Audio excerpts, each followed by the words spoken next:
வணக்கம் அன்பு நண்பர்களே. இன்றைய பதிவில் நம்ம என்ன சொல்ல போகிறோம்னா, நம்ம பதிவினுடைய இரண்டாவது கட்டம். அதாவது இன்றைக்கி வெயிட் ரிடக்ஷன், பிபி, சுகர் இதெல்லாம் குறைக்கிறதுக்காக நம்ம பலவிதமான மருந்துகளை எடுத்துக்கிறோம், பலவிதமான உடற்பயிற்சி எடுத்துக்கிறோம். இன்றைய காலகட்டங்களில் நிறைய அதுக்காக நம்ம செலவு பண்ணிகிட்ருக்குறோம். இப்போ இந்த பதிவில் என்ன சொல்ல போகிறோன்னா, நம்முடைய சித்தர்கள் இந்த ஆரோக்கியமான அந்த ஒரு உடல்நிலையை பெறுவதற்கு என்ன வழி சொல்லியிருக்காங்க.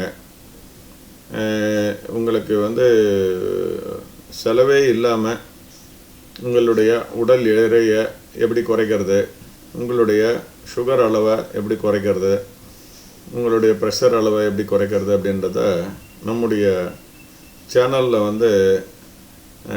ஒரு படிப்படியாக நம்ம கொடுக்க போகிறோம். இதை பொதுமக்கள் அதை பயன்படுத்திக்கலாம். இது ஒரு ரொம்ப ஒரு சாதாரணமான விஷயமாக தான் நம்மளுக்கு தெரியும். இது என்னங்க பெரிய விஷயம், இதில் போய் உடம்பு குறைஞ்சிருமா, இல்லை உடம்பு ஆரோக்கியமாக இருந்துருமா அப்படின்றது அது நிறைய பேருடைய கூற்றாக இருக்குது. நான் ஒரு மருத்துவனாக இருந்தாலும் நம்முடைய விஞ்ஞான மருத்துவத்திற்கு அப்பாற்பட்டு இந்த முக்கியமான குறிப்புகள் நம்முடைய சித்தர் மார்க்கத்தில் கொடுக்கப்பட்டிருக்கு. நம்முடைய சித்தமார்கள் அதை செய்து காட்டியிருக்காங்க. அப்படின்றதுனால அதை உணர்த்தியும் இருக்கிறாங்க. இப்போது என்னையே எடுத்துக்கிட்டிங்கன்னா, நான் ஒரு 97 கிலோ இருந்தேன் ஆரம்ப கட்டத்தில். ஒரு 2 ஆண்டுகளுக்கு முன்பாக ஒரு 97 கிலோ இருந்தேன். அதுக்கப்புறமேட்டா இப்போ பார்த்தீங்கன்னா என்னுடைய வெயிட் பார்த்தீங்கன்னா ஒரு 78 அப்படியே நின்று இருக்குது, 78ல் நின்றுட்டுருக்கு. சரிங்களா? ஸோ இப்போ நான் போடுற பேண்ட்டு சட்டை எல்லாமே அளவு அப்படியே பெருசாக இருக்குது. இப்போ தொலைன்னு இருக்குது. இப்போ நான் 44 சைஸ் சட்டை போட்டுட்டு இருந்தேன். இப்போ நான் 42 இல்லைன்னா 40 எனக்கு சரியாக இருக்கிற அளவுக்கு வந்துடுச்சு. இப்போ என்னுடைய இடுப்பு அளவு பார்த்திங்கன்னா 33லேருந்து 35 வரைக்கும் முன்னாடி இருந்தது. தொப்பையோடு இருந்தேன். ஆனால் இப்போ பார்த்திங்கன்னா அந்த தொப்பையெல்லாம் கரைஞ்சி போச்சு, உடம்பு நல்லா இழைச்சி போச்சு. ஆனால் நல்லா தான் இருக்குது, ஒன்றும் பிரச்சனை இல்லை. சரியா? அதே மாதிரி பார்த்திங்கன்னா சுகருடைய அளவு எனக்கு இந்த சுகர் அப்படின்றது ஒரு கிட்டத்தட்ட ஒரு 10 ஆண்டுகளுக்கு மேலே சுகர் இருக்குது. அது மாதிரி எனக்கு பிபி 25-30 ஆண்டுகளாக பிபி இருக்குது. என்னுடைய 30வது வயசுலேயே பிபி, எனக்கு ஹை பிபி இருந்தது.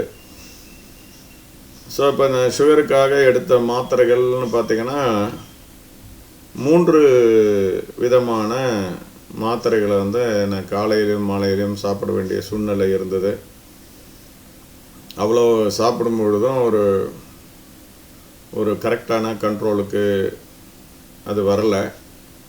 அதே மாதிரி ப்ரெஷருக்கும் கொஞ்சம் ஹெவி டோஸு டேப்லெட்டை தான் நான் சாப்பிட வேண்டி இருந்தது.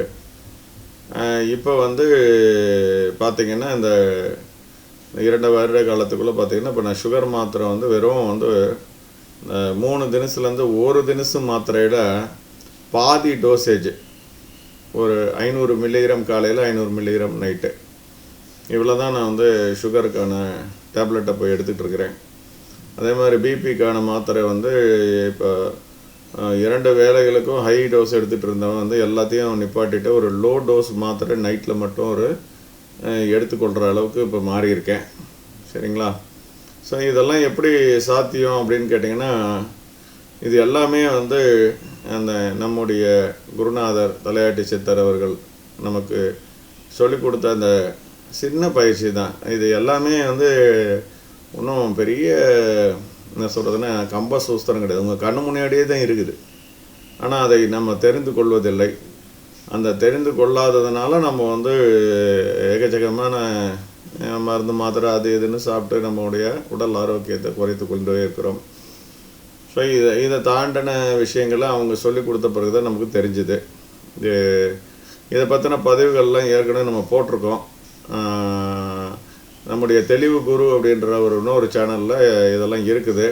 அது முழுக்க முழுக்க வந்து ஆன்மீக பயிற்சி, ஆன்மீகத்தினுடைய உண்மை விளக்கங்கள் அதை பற்றி தான் தெரியும். ஆனால் நம்ம இந்த சேனலில் வந்து பொதுமக்களுக்கு, உலகியலுக்கு தேவையான விஷயங்களை மட்டுமே இங்கே பேச போகிறோம். ஸோ அதனால் வந்து இதை நீங்கள் பயன்படுத்திக்கலாம். இதை வந்து எப்படி பண்ணுறது அப்படின்றதெல்லாம் அடுத்தடுத்த பதிவுகளில் நம்ம போடலாம். கொஞ்சம் கொஞ்சமாக அதை வந்து உங்களுக்கு புரிய வைக்க முயற்சி பண்ணுறேன்.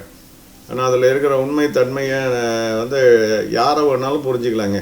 ரொம்ப சிம்பிளான விஷயந்தான், யாரை வேணாலும் புரிஞ்சுக்கலாம். இதுக்கு வந்து ஒரு பெரிய படிப்பறிவு இப்படியெல்லாம் வேண்டிய அவசியம் இல்லை என்பதை இது பண்ணணும். இது வந்து பெரிய விஞ்ஞானத்தை வந்து நம்முடைய முன்னோர்கள் வந்து கண்டுபிடிச்சி சொல்லியிருக்காங்கன்றது வந்து ரொம்ப ரொம்ப ஆச்சரியப்படத்தக்க அளவில் இருக்குது. ஸோ அதையே நம்முடைய பின்வரும் காலங்களில் வந்து நம்ம போடலாம். இப்போதைக்கு இந்த பதிவை நிறுத்திக்கலாம்.